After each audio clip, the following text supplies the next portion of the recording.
Tere kõikidel online'is ja ütlen ka kohe ette, et me salvestame selle sessiooni selleks, et hiljem oleks võimalik tagantjärele vaadata nii teil, kui midagi segaseks jäi, kui ka kõigil teistel. Minu nimi on Jaak Vilo ja ma olen Tartu Ülikoolis professor, bioinformaatika professor, siis andmete analüüsiga tegeleva valdkonna pealt. Ja ma olen andmeteaduse magistriõppekava programmijuht. Ja täna ongi andmeteaduse magistriõppe infotund. Ma arvan, et me umbes 1 tunniga saame hakkama, aga kui küsimusi tuleb nagu rohkem, siis loomulikult võime ka kauem olla siin. Nii et eesmärk on tutvustada meie magistriõppekava ja kutsuda kõiki, julgustada ja kutsuda kõiki meile õppima tulema Tartu Ülikooli andmeteadust. Nii, kõigepealt ma räägin ise õppekava enda taustast ülesehitusest. Meil on siin üks õppekava vilistlane, kes räägib vedik oma kogemust ja siis 2 peale üritame vastata teie kõikidel küsimustele. Küsimusi saate esitada jooksvalt. Te olete praegu Zoomis. Zoomis on chati aken, et põhimõtteliselt võib juba sinna chati kirjutada ja kes julgeb, võib tõsta kätt ja mikrofoni ja kaameraga sisse panna ja küsida ka oma näoga. Et see on tänane ülesehitus ning mina siis annaksin kõigepealt põgusa ülevaate sellest andmeteaduse õppekavast endast. Mul on vist mõttetu praegu küsida, kas küsimusi on, nii et ma hakkaksin sellega pihta. Me räägime siis käesoleva aasta vastuvõtust ja see praegu on hetkel parasjagu toimumas, võetakse vastu dokumente, kusagil jaanipäevani või veidike peale jaanipäeva sulgub. Nii et hakkame pihta. Andmeteadus, nagu pealkiri ütleb, tegeleb andmetega. Kas ta on teadus? Ta on teadus sama palju kui füüsika või filosoofia või arvutiteadus. Ta on pigem eriala nimi ja tulnud rahvusvaheliselt kasutatav eriala nimi, kus on siis see teaduse sõna sees. See ei tähenda, et kõik, kes siia tulevad magistrisse õppima, et nemad peaksid teadlasteks hakkama. Ei, see on eriala nimi ja ka kõikides firmades on täiesti ametikohad andmeteadlased. Nad tegelevad andmetega. Nagu me teame, siis andmeid on praegu ühelt poolt suuri andmestikke, igal pool tekib andmestikke, väga palju andmeid, igal pool, suured, väikesed, massiivsed, igast, ütleme niimoodi, kui vähegi mõelda oma interneti käitumise peale, siis Facebookid, Google'id, siis miljard inimest toodab kogu aeg mingit andmejälge. Aga loomulikult internet ei ole ainuke andmetekke koht. Selleks, et andmeid hallata, on vaja andmebaase, taristut, sellist heas mõttes andmetorustikku, mille peale siis, kuhu siis koguda andmeid süstematiseerida ja mille peale saab ehitada andmeanalüütikat, kaasa arvatud statistikat. Nii et üks vahe võib-olla siin ongi, et kuidas andmeteadus erineb statistikast, siis andmeteadus on pigem veidike rohkem nagu IT-eriala, tarkvaraga seotud, andmebaasid, andmehaldus ja teiselt poolt masinõppe tehisintellekt. See on teine selline diskussiooni koht, kas on statistika või IT. Traditsiooniliselt masinõppe ja tehisintellekti arendusega on tehtud just nimelt arvutiteaduse poole peal tööd. Nii et andmeteadus on selles mõttes arvutiteaduse üks alahulk, mis tegeleb andmetega, andmebaasidest kuni masinõppe tehisintellektini välja ja kogu aeg üritame aru saada, millised mustrid on andmetest, millised trendid on näha andmetest, jutustada lugusid, selleks on vaja visualiseerida ja nii edasi. Nii et kõike seda katab see andmeteaduse magistriõppekava.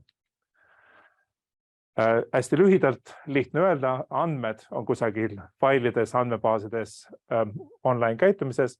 Sealt tuleb välja pigistada teadmisi, mida saab viia otsusteks. Ja miks see andmeteadus on interdistsiplinaar, sellepärast, et millest räägivad andmed, milliseid otsuseid on vaja, kas reaalajas otsuseid, mida teeb arvuti ise või inimestele, otsustajatele suunatud tõlgendusi, siis seal on päris palju selle taustavaldkonna vajadusi.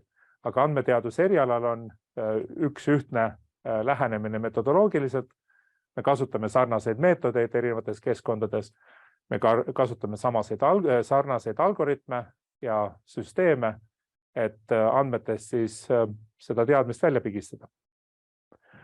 Ja hästi täna on kogu Eesti rahvas kaasa arvatud räägib tehisintellektist, ChatGPT-st, siis andmeteadusega on väga lähedalt seotud masinõpe, mis modelleerib andmeid, et nende baasil saaks midagi teha, ja tehisintellekt, ka need juturobotid, mis tegelikult on töötanud andmeid niimoodi, et neid saab kasutada siis sellises vestlusrobotis näiteks. Ma hästi põgusalt nagu näitan, et siin peab veidike mõtlema taha. Sotsiaalvõrgustikud, ka täna siin Zoomis on kõik, kes siin koos olete, võib öelda, et see on link nende vahel, kes täna siin osalevad. Sotsiaalvõrgustikus on Facebookid, Skype'id ja nii edasi. Võib rääkida indiviididest ja nende vahelistest suhetest. Seal taga on selge, et on väga palju infot, seda, mida räägitakse, kuidas suheldakse ja nii edasi. Et üks näide on siin sellised võrgustikuanalüüsid. Et kuidas andmevõrgustikke siis seoseid andmeobjektide vahel näiteks analüüsitakse. Teine on, et lihtsalt iga poolt uksest aknast tuleb näiteks finantsandmeid, tõlgendusi, tekste, numbrilisi. Jällegi andmeteadlased tegelevad muuhulgas ka selliste andmete töötlemise, haldamisega, visualiseerimisega. Kolmas näide on sensorid. See on küll vana slaid, üks Eesti taustaga ettevõte, mis praegu selle nimega ei tegutse, aga globaalselt on igal pool mõõdetakse ilma, õhku, saastet, heli, mis iganes. Et kõik võimalikud sensorid toodavad pidevalt regulaarselt infot näiteks.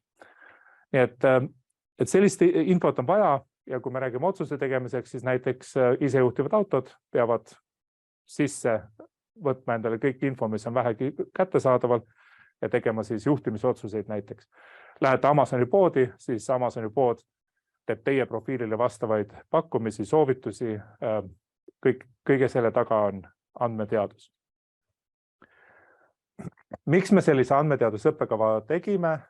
Nüüd juba 3 aastat tagasi. 3 aastat on seda toimunud.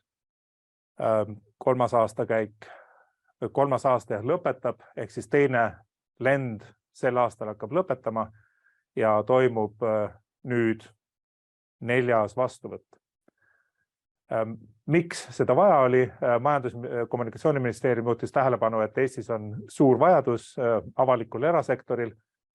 Andmeid tekib igalt poolt ja Majandus- ja kommunikatsiooniministeerium tegi ka riigihanke, et kes võiks andmeteadusõppekava välja töötada. Me osalesime selles, olime edukad ja nüüd on meil üsna suur magistriõppekava andmeteaduse jaoks. Nii et ees on ootamas suur lai tööpõld. See oli see põhjus, miks me selle tegime ja vajadus andmeteaduste järgi on suur. Missugune on andmeteadlane? Siin on üks selline paar illustreerivad pilti, et andmeteadlane tänapäeval peab olema hea kommunikatsiooni inimene, ma pean ise tulema siia lähemale, et spikerdada. Ta peab aru saama matemaatikast ja statistikast nii palju, kui vaja on nende andmemudelite taga. On vaja hallata andmebaase ja tegeleda osaliselt ka programmeerimisega paratamatult. Siis on all vasakul on kirjas, et on vaja eriala taustateadmist. Et kui keegi läheb tegutsema näiteks sõidujagamise alal meie tarkvaraettevõtetes, siis varem või hiljem ta muutub spetsialistiks selles eriala valdkonnas. Kui keegi läheb tegema andmeteadus kosmoloogia või kosmoseandmete uurimisel, siis tal tekib vastav astronoomialane teadmispagas, mis aitab tal seal edukas olla bioloogias, terviseandmetes, sotsiaalteadustes, humanitaarias, igal pool on vaja ka eriala teadmist. Ja lõpuks on siis see, et andmeteadlasel täna on vaja olla väga palju eeskõneleja, rääkija, mida andmed teevad, tõlgendamist, ettekandmist, ehk siis sellised kommunikatsioonioskused on vajalikud. Ehk siis tänapäevane andmeteadlane on mitmekesise oskuste pagasiga, enesekindel, hea esineja ja nii edasi.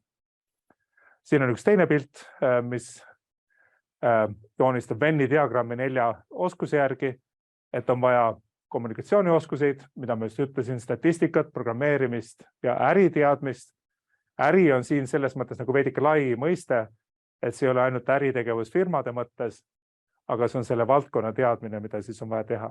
Ja kui kõik oskused on olemas, võib-olla mitte täis sügavuti, aga vähemalt piisaval määral, siis võib rääkida perfektsest andmeteadusest seal keskel.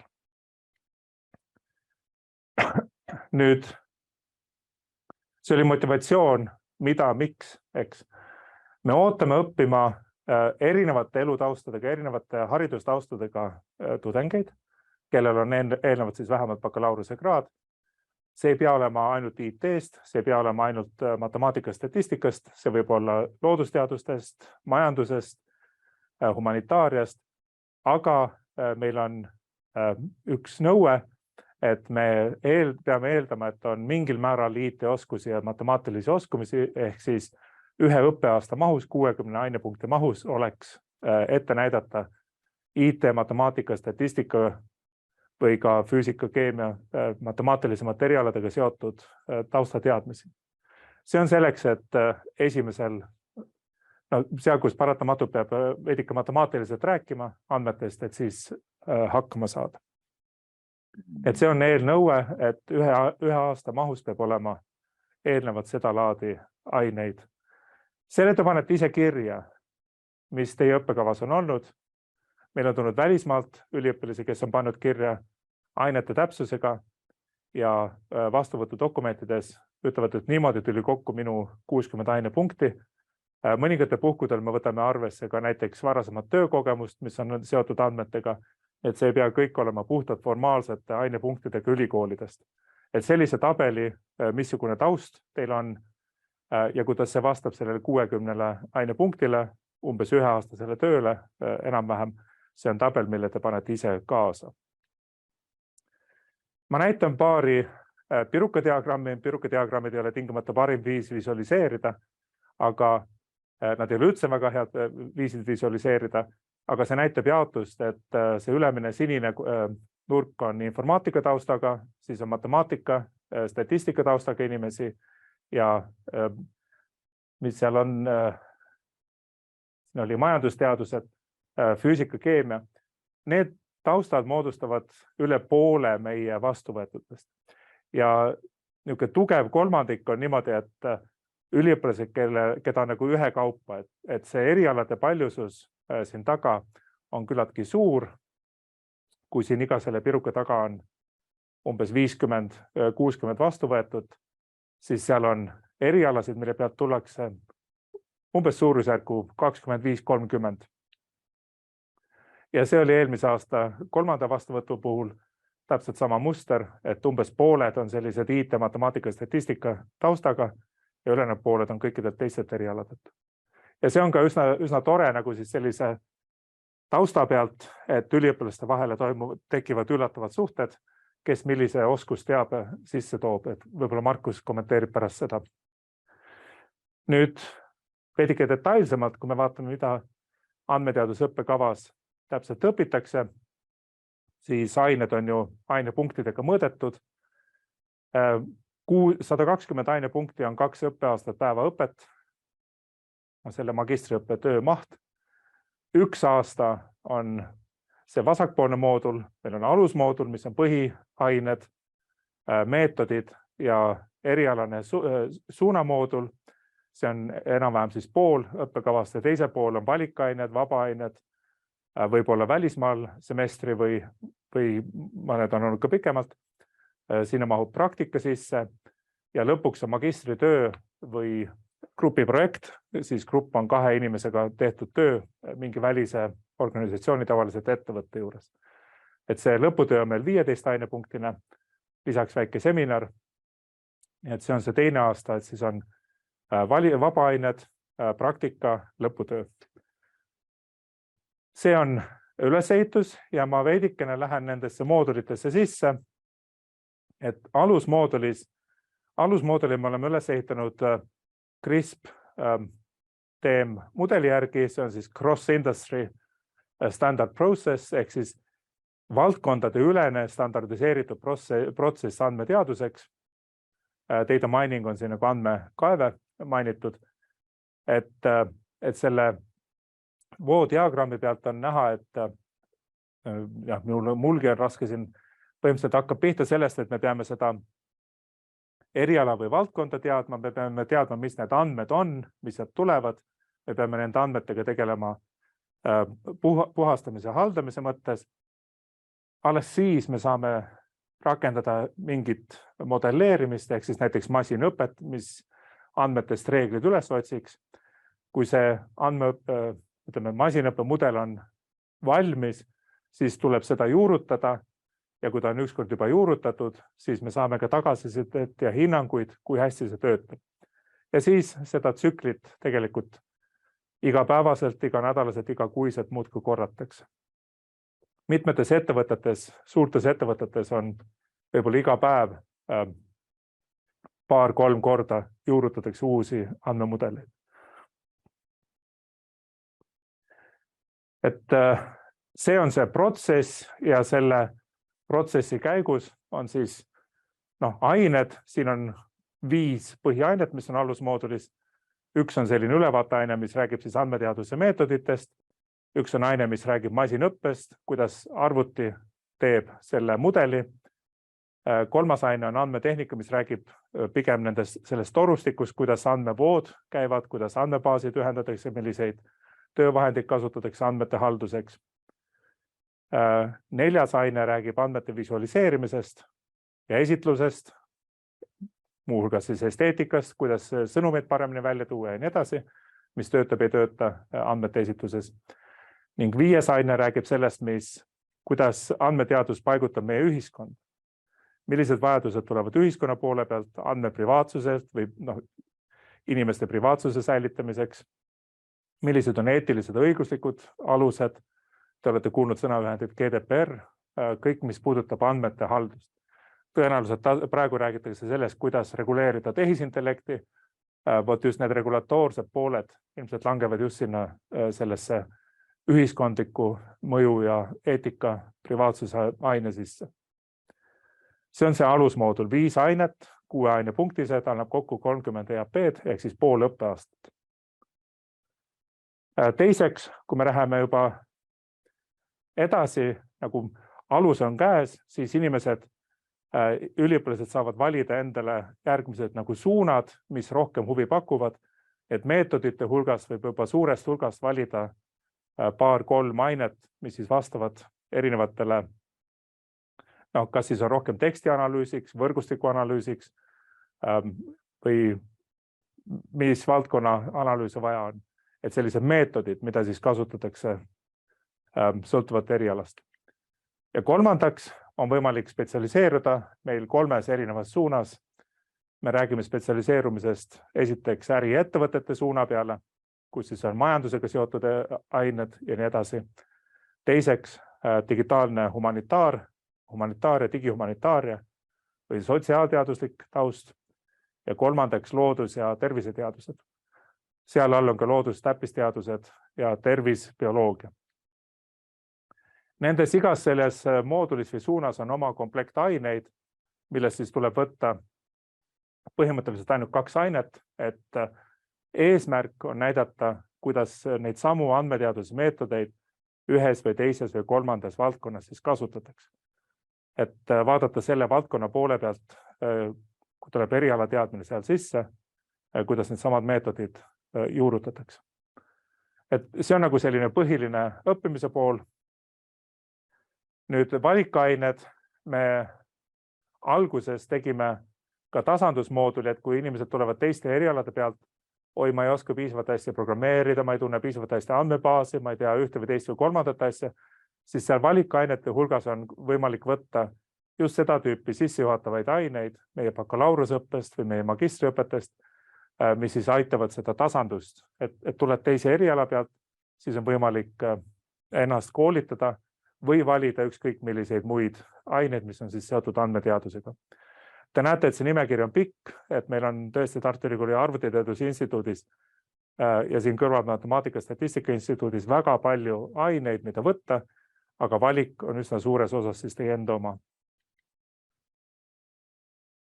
Nüüd Valikaineteks edasi on kohustuslik praktika ettevõtete juures, avalikus sektoris, vahel ka ülikoolis endas on võimalik teha praktikat ja õppekava lõpeb magistritöö või projektiga.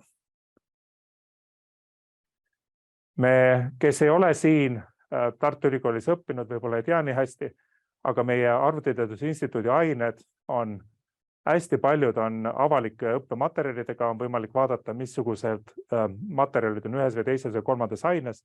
Sellise lehekülje pealt nagu Courses, CSU.ee leiate ligipääsu päris paljudele ainetele, mida siis iga semestri kaupa instituudis õpetatakse. See ei ole kõik ained, aga siin on väga suur osa ained on siiski esindatud ja saate aimu meie enda töökorraldusest. Õppetöö toimub nüüd päevaõppe vormis, meil kõik Delta keskuses, et peale Covidit me oleme üritanud tagasi tulla rohkem siis füüsilise kontaktõppe juurde, aga vahetevahel jätkuvalt on kasutusel ka hübriidõpe. Enne kõike me siiski soovitame kõike tulla ja õppida päevaõppe vormis Delta keskuses. Delta, kes ei ole käinud Tartus ammu, soovitan tulla vaatama, on avatud õppehoone, Eesti üks uusimaid õppehooneid ja kindlasti on kõige ägedam õppekeskkond üldse, mis siin Eestis ja võib-olla isegi laiemalt siin lõunanaabritega võrreldes. Ma olen rahvusvahelise delegatsioone vahel siin tuuritanud ja siis mõned ütlevad, et kohe, et see nagu väga selline Aalto ülikoolilik tunne, et ma ei oska nüüd öelda täpse õppehoone kaupa, aga igal juhul keskkond on meil super hea üliõpilaste jaoks. Meil on arvutusressursid, siin on pilvearvutid näha, meil on siis serveripargid, GPU pargid, kus siis saab tegelikult ka suuremate andmetega päriselt tööd teha, et arvutusressursid on ka õppekava juures tegelikult olemas.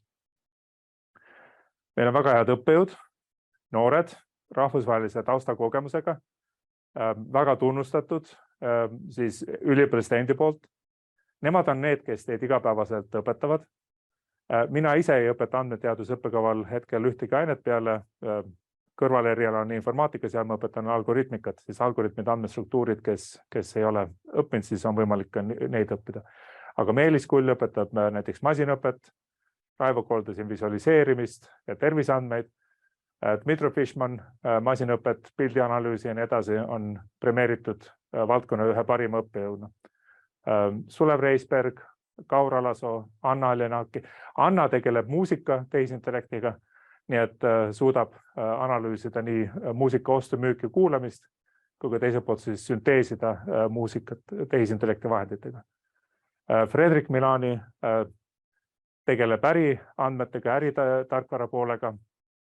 Praegu on ta siis jagatud ka meil SEB pangaga, seal ta juhib digivaldkonda kogu Baltikumis. Helen Eenmaa on noor talendikas teadlane juura taustaga, juura ja filosoofia taustaga, tema õpetab muu hulgas siis neid eetika ja neid küsimusi. Raul Vicente, jällegi professor, Hispaania taustaga, tema õpetab masinõpet, süvaõpet ja nii edasi. Ja Mihkel Solvak on Schütte instituudist, õpetab siis ühiskonnaga seotud andmete analüüs. Üliõpilased on meil lõpetanud, esimene aastakäik on lõpetanud eelmine aasta ja mõned sellised üliõpilaste endi laused, mida nad on siis aine eriala kohta öelnud. Just seda, et ained on alati ka praktiliselt, et sul on teooriakomponent ja praktikakomponent. Igas aines saab teha projekte, tavaliselt nõutaksegi projekte ja projektid võib üliõpilane ise üsna tihti valida, nii et sa saad nagu enda huvitavaid ülesandeid nendes ainetes siis rakendada. Et seal võivad olla analüüsid, siin võrgustikuanalüüsid, näiteks siin on artistide koos esinemised, siin on pildianalüüsi, kuidas puhastada, parandada pilte. Need olid tema projektid. Gerdo Puusalu tuleb rohkem konsultatsiooni ja majandusteaduse tausta poole pealt ja kiidab andmeteaduse õppekava ja enne kõike, mis ta välja toob muidugi on see, et tööd tuleb teha, et päevaõppes tuleb õppida, et selleks, et saada professionaaliks, siin nendes ainetes on tegelikult see töömahud on arvestatavad, et kui me räägime 6 ainepunktisest ainest, siis üsna tihti tuleb ka see töömaht 150 pluss tundi, 4 nädalat tööd aine kohta tuleb ikkagi arvestada, et seda tuleb sinna panustada. Karina on tulnud välismaalt õppimast ja praegu hakkab lõpetama, tema on samamoodi kiitnud õppekava. See on pilt juunikuust, kus esimene lend andmeteadlase lõpetas. Meil lõpetas 22 tookord ja sellest oli väga suur hulk oli cum laude. Võib mõelda niimoodi, et nad olid, paljud ootasid seda õppekava, aga see on äge punt noori inimesi ja pange tähele, suur osa nende õpet toimus COVID ajal. Et see ei olnud üldse lihtne periood, aga tulemus oli fantastiliselt hea ka siis. Lõputööd, mida nad tegid, siin on eelmise aasta lõputööd, praegu on teine aastakäik, kes lõpetab, tuleb juurde. Esimesel aasta lõpetas 28 ja need jagunevad, ma panin nagu, te ei pea lugema neid pealkirju, aga just niimoodi, et jagunevad majanduse, finants, panganduse poole peale, rohepöörde tööstusega, siis andmeteaduse meetodite edasiarendamisega, näiteks õpianalüütikast oli esimesel aastal ja meil on kogu aeg terviseandmete ja bioloogia poole pealt töid ning isejuhtivate sõidukite poole pealt ka, et meil on siin isejuhtivate sõidukite labor, seal on kaardid, kaardistamine, andmeanalüüsid ja tehisintellektini välja, kuidas autot tegelikult ise juhtida siis. Ja lõpetuseks veel Delta ümbrusest pilte. Me oleme otse Emajõe kaldal ja Delta paikneb sisuliselt Tartu südalinnas, nii et kõik on käejala juures, siin Tartus äärmiselt mugav koha peal olla, õppida ei raiska aega Viimsist Mustamäele sõitmiseks näiteks, et siin on selles mõttes palju rohkem võimalik pühenduda õpingutele. Siin on isejuhtiva sõiduki pildid Boltiga koostöös ja üldse meil on Boltiga päris palju koostööd, sest meie vilistused on väga paljud on ju Boltis senior kohtadel nii andmeteaduses, aga kogu tarkvaratehnikas ja nii edasi. Tartu südalinna kaart on täis IT-ettevõtteid, nii et tegelikult ka siin Tartus on kõik töökohad, edukad ettevõtted esindatud. Lõpuks meil, nagu ma ütlesin, siis praegu hetkel käib dokumentide vastuvõtmine kuni 28. juunini ja siis kohe lõpp-juuli algus paneme kõik pingeritta ja vastuvõtu otsused saab juuli esimeste nädalatega kätte, siis tuleb need kinnitada ja võibki kohtuda juba teiega 4. septembril õppeaasta alguses. Lingid on siin välja toodud, aga väikese guugeldamisega leiate need ilusast üles Tartu Ülikooli kodulehelt. Nii kogu selle vajaliku info, mis on siis vastuvõtudokumentideks vaja, sai siis registreerida ja õppeainete, õppekava info õppeinfosüsteemist. Sellega on minu ettekande osa läbi. Meie instituudi kodulehekülg on cs.computerscience.ut.ee.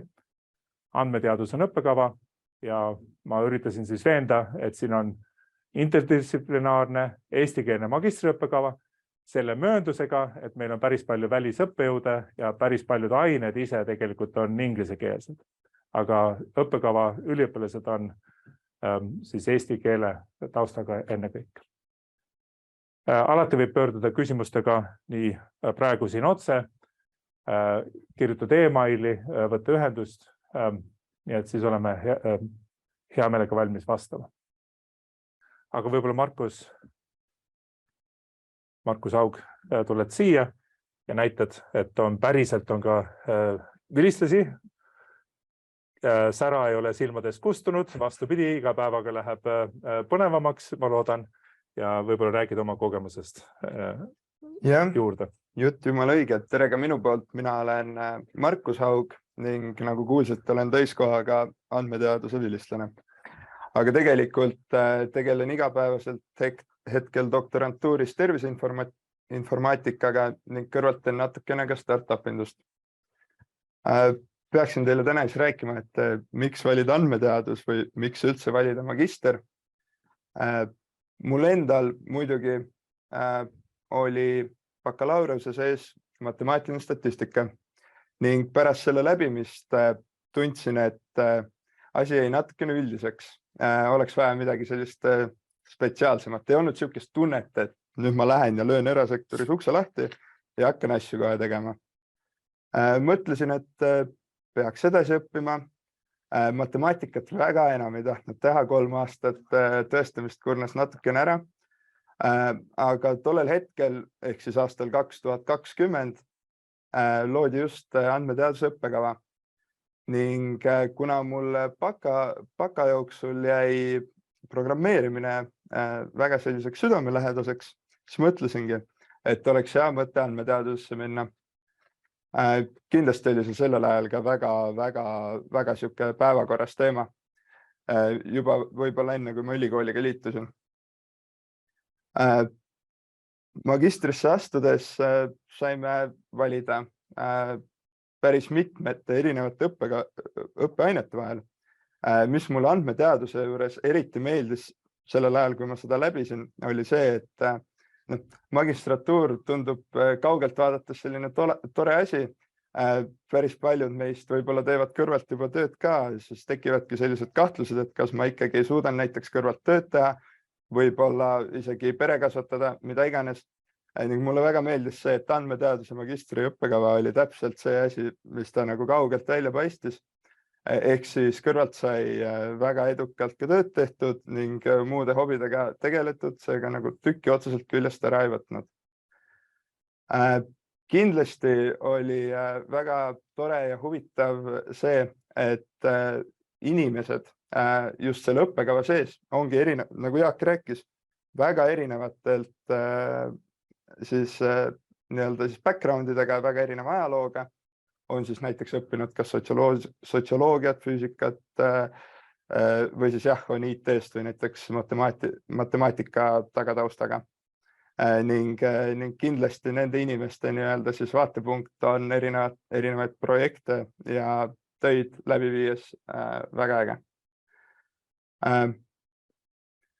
Paar asja, mis olid andmeteaduse õppekava jooksul väga huvitavad, oli see, et me saime ise koos oma siis esimese lennuga, kogukonnaga kaasa rääkida selles, kuidas see õppekava mingil väiksemal määral nagu formuleeruma hiljem hakkab või edasi arenema, sellepärast et väga paljusid aineid loeti esimest korda. Ja nagu ka Tujurikkuja ühest laulusalmist olete võib-olla kuulnud, siis et eestlasele meeldib mitte midagi muud rohkem koos teha, kui midagi ühtselt vihata. Kui te mäletate, või kindlasti te kõik olete tagasiside küsitlusi täitnud õppeaasta lõpus ja siis seal, olgem ausad, keegi sinna väga palju aega alla ei pane. Aga mõne siis õppeainega, mida meile loeti, tekkis kohe siuke ühine vihe siis mõne väiksema siis kas kodutöö või asja vastu ning me kirjutasime juba eos valmis siuksed soovitused, mida võiks teha ning ma loodan, et sellest on ka nüüd asjad paremaks muutunud. Hästi palju saate teha projekte ja hästi palju saate ise valida, mida te õpite ning mida te teete.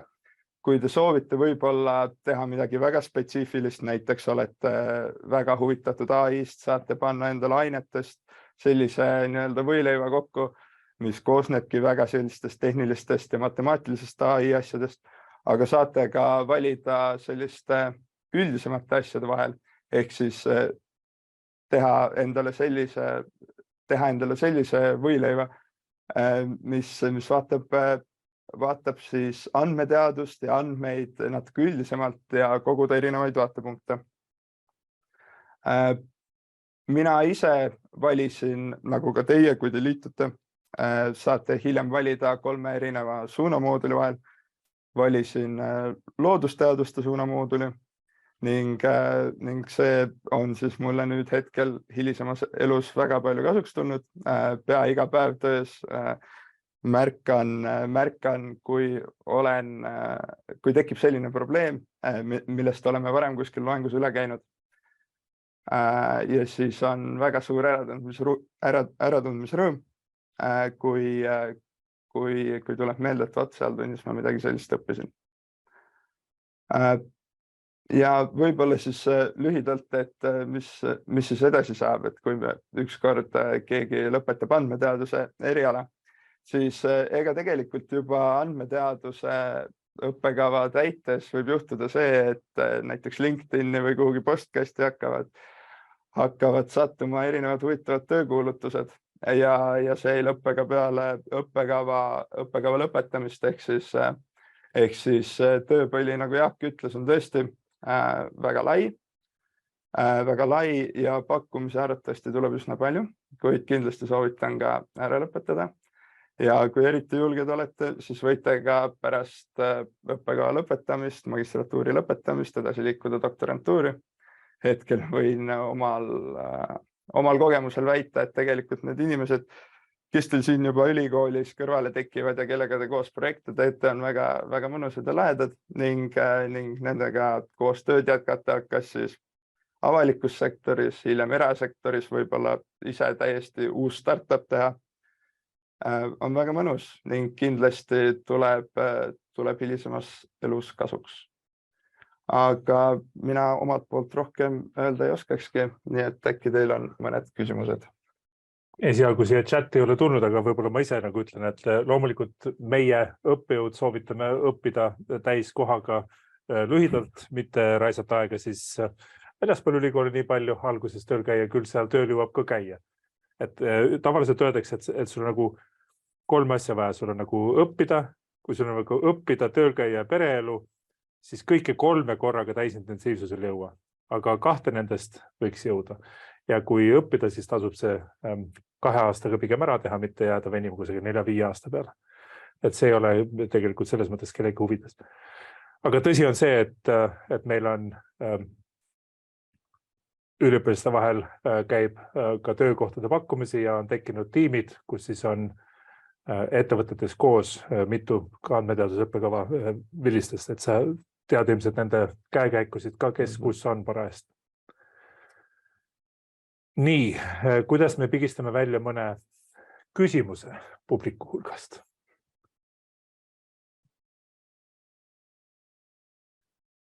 Kas humanitaaria taustaga inimene saaks hakkama? Minu arvates on väga hea küsimus. Tegelikult humanitaarid kogu aeg ootavad, et humanitaarid valiks ka seda õppekava. Ja ma laiendaks ka teiste erialade puhul samamoodi, et kui sa võtad psühholoogia, keemia, mingid muud erialad, siis kui see oma eriala huvitab, siis siin magistriõppes õppida andmeteadust võimaldab ka oma erialale tagasi minna doktorantuuri. Humanitaaria taustaga on Tartu Ülikoolis on digihumanitaaria keskus ja koostöö tegelikult ka lingvistide ja humanitaarteadlastega just nagu keele poole peal. Ja kui praegu mõelda kõike seda, mis keelega toimub, suurte keelemudelite, ChatGPT näitel, siis just nimelt siin Arvutiteaduse Instituudis on tekstianalüüs, masintõlge, kõnesüntees, kõik, mis puudutab teksti, kõike seda saab meie juures õppida.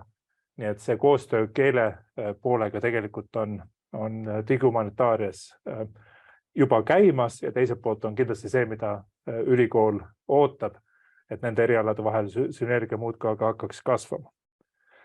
Et kui keegi muretseb, et kas sa saab hakkama, siis sa võid parandada, et muidugi Markusel, kui ta matemaatika tausta pealt, siis tal on võib-olla matemaatika osa lihtsam, aga tegelikult ka teised ühe poolt saavad ise punnitades hakkama, aga nüüd mõelge ka selle peale, sa saad kogu aeg küsida. Sul on erialal teised, kes sind hea meelega oma tausta pealt veidike järeleaitavad ja koolitavad. Et selles mõttes nagu kõik saavad hakkama, jah, võib-olla tuleb veidik rohkem aega panna sel hetkel, aga sa saad alati abi kaasüliõpilaste käest. Ja et ma võib-olla lisaksin siia enda poolt juurde ka selle, et ega te hiljem selles õppekavas ju üksi kõik koos ei ole, et käite väga tihedalt läbi ka siis puhtalt informaatikutega või või siis tarkvaraarendajatega või siis keegi veel kuskilt väljastpoolt õppekavast. Ja neid inimesi, kellel on just erinev pagas nii-öelda ja erinevad vaatepunktid ja erinevad oskused on üsna palju ning alati on väga tänuväärne, kui on keegi kuskilt teiselt erialalt ning oskab oma siis nii-öelda point of view'i edasi anda mingi projekti raames, millest võib olla väga-väga palju abi. Ma võtan siit järgmise küsimuse, Kristjani küsimuse, et magistrieksam versus magistritöö. See on vahel ka üliõpilastel, kes ei ole tähele pannud, mis seal taga on küsimusi tekitanud, aga tegelikult selle grupitöö puhul, siis, mis on magistriprojekt, mida on tehtud kahekesi koos. Ehk siis üks töö kahekesi grupis, mis on siis mahukam kui ühe üliõpilase lõputöö.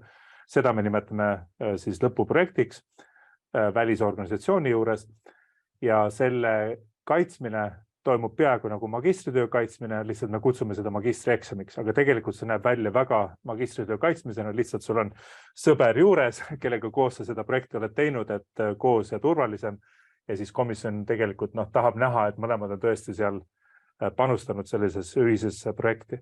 Ja need võivad olla tõesti väljaspoolt lõputööde teemad, võivad tulla väljaspoolt meie arvutiteadusinstituuti, ülikoolis on teistest instituutidest on pakutud teemasid ja tehakse töid, mis on ka siis keemia või looduse poole pealt näiteks, et võivad tulla lõputöö teemad väljaspoolt, ka juhendamised võivad tulla väljaspoolt.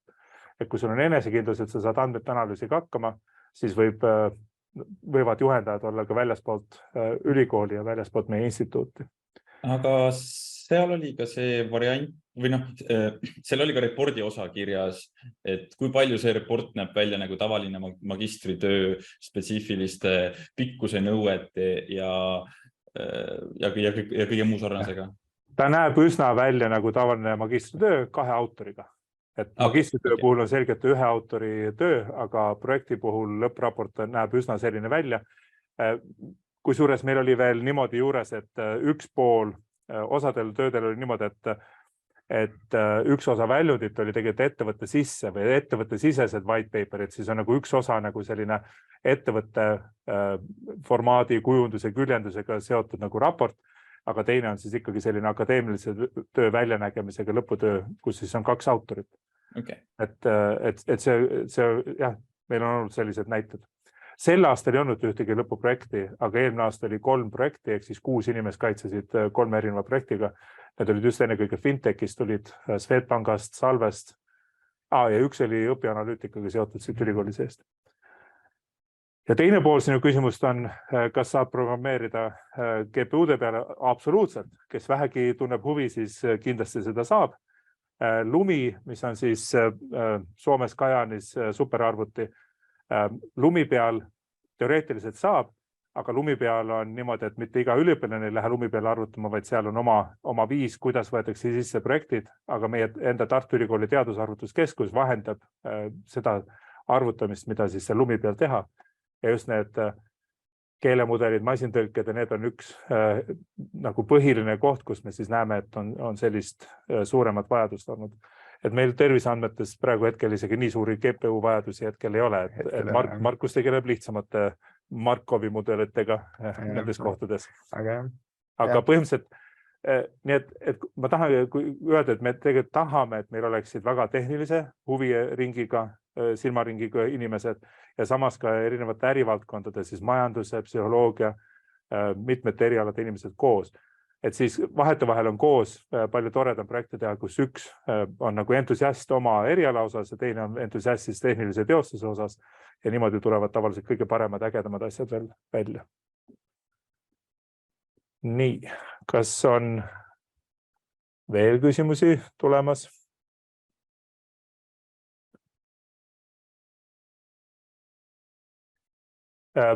Ma igaks juhuks ütlen veel, et lõputööde osas, et meil on Arvutiteaduse Instituudis selline lõputööde teemade register. Meil ühes andmebaasis, näiliselt ühes andmebaasis on tegelikult 2 poolt, on senised lõputööd, kust on võimalik vaadata kõiki magistritöid ja projekte, mis on siis juba ära kaitstud. Aga teiselt poolt on ka need lõputööde teemade pakkumised, mida siis ülikooli enda inimesed on pakkunud, mida ettevõtted võivad sinna pakkumisi teha. Samamoodi kutsume ettevõtet üles praktika pakkumisi panema andmebaasi, et on võimalik siis rahulikult online'is tutvuda selle poolega, mida siis on üks või teine välja pannud nagu ideid. Aga see ei ole tähenda niimoodi, et ainult neid teemasid võib teha. Et tegelikult õppejõud hea meelega on valmis juhendama neid, kus on üliõpilase enda huvi. Tal võib olla ka mingi oma tausta huvi, miks ta seda ühte või teist valdkonda tahab teha või kellegi ettevõttega koos midagi teha. Et siis me tegelikult soosime ka kõiki selliseid projekte. Me kutsume ettevõtteid toetama magistriõpinguid, muuhulgas on meil selline tööstusmagistratuuriprogramm, kui ettevõte on huvitatud mingi teema arendamisest, et siis aasta jooksul üliõpilane oleks juba seotud kolmepoolselt ülikool, üliõpilane ettevõte, niimoodi, et tehakse selle ettevõtte vaates tööd.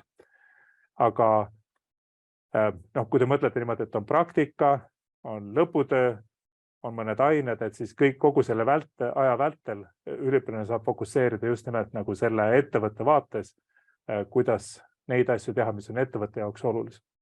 Nii et ettevõttega koos sisuliselt teha lõputööni välja oma õppekava. Ja sellise puhul me oleme muidugi välja kaubenud siis selle, et ettevõtte panustaks tegelikult üsna kopsaka stipendiumiga. Nii et see on just nimelt stipendiumite tööleping selle ettevõtte juures, aga ta on stipendium läbi ülikooli ja on selline õpipoisi õppe stiilis läbi viidud siis tööstusmagistratuuri programm. Sinna me ettevõtteid kogu aeg otsime. Markus, mis oli kõige raskem aine? Eetika või? No jah, siin inimesed, kes on andmeteaduse õppekaval õppinud vähemalt, siis vist see on esimese aasta kevadel. Ehk siis 2 semestrit nüüd teavad, mis ainele Jaak just viitas, aga mina pigem ütleks, et ei. Ma arvan, et kõige raskem oli isegi kohe alguses seda andmetehnikat läbida. Sest et toda ainet loeti ka tookord esimest korda ja seal juhtus ka päris tihti seda, et ülesanded, mis õpilastele anti, jäid lihtsalt natukene arusaamatuks, aga selle kohta me andsime kohe päris kiiresti tagasisidet ka ja see probleem on nüüd arvatavasti fiksitud juba. Ja seal te pidite siis ka Amazonist endale pilvenõude võtma, tellima, panema asju tööle, installeerima, põhimõtteliselt seda andmetorustikku ehitama, millest ma enne mainisin, et see oli päris nagu käed küljes tegemine. Ja siis vahel kipub niimoodi olema, et kui juhised ei ole täpselt ette antud, siis ise ju guugeldada ja alati ei oska. Jah, et seal võib üks asi see olla ja teiseks võib tegelikult olla ka see, mis on õppejõududele endale raske, on see, et kui liiga üldine ülesande püstitus antakse, siis neid lahendusi ja lahenduse formaat hakkab tulema seinast seina ja siis nad peavad ise rohkem tööd tegema lihtsalt, et kõiki nii-öelda siis õiglaselt hinnata. Aga just, et kuna see oli ka võib-olla siis nagu natuke kõige raskem, siis tegelikult oli ta ka nagu väga huvitav ja just selle aine puhul on see, et kus mul tulevad nii-öelda need mingid déjà vu hetked, et ma olen ju tegelikult seda mingit sellist ülesannet juba lahendanud, tulevad hilisemas elus, et sealt saab siukse väga korraliku ja hea üldise ülevaate, et mida ja kuidas üldse andmeid kuidas liigutatakse päris siis maailmas põhimõtteliselt.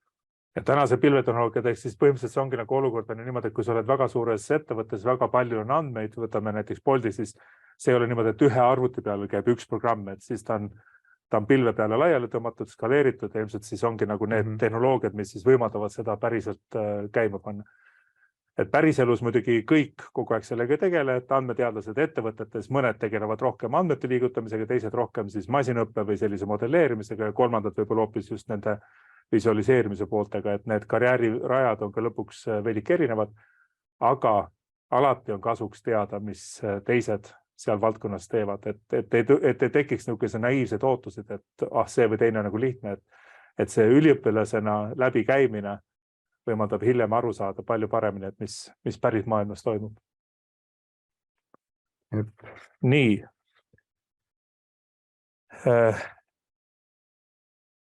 Mis ettevõtted on 23-24, ehk siis nagu no 23 kevade kohort on praegu ilmselt juba paigas, käib, seal on mingi tosine jagu projekte, kes järgmisel kevadel, kui te astute sisse, aasta õpite, liitute selle programmiga, selles mõttes hetkel neid ei ole, aga me tegeleme selle teavitusega.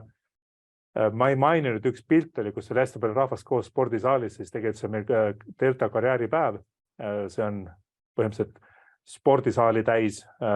COVID aastal vahepeal tegime ka 2 saalis veidike hajutatult, aga põhimõtteliselt spordisaali täis 50 ettevõtet, suured ettevõtted, valdavas enamuses kõik tulevad kohale oma nende laudade töökohtadega. Ehk siis tegelikult siin kõikide nende IT, matemaatika, majanduse erialade peale suunatud karjääri mess nii-öelda.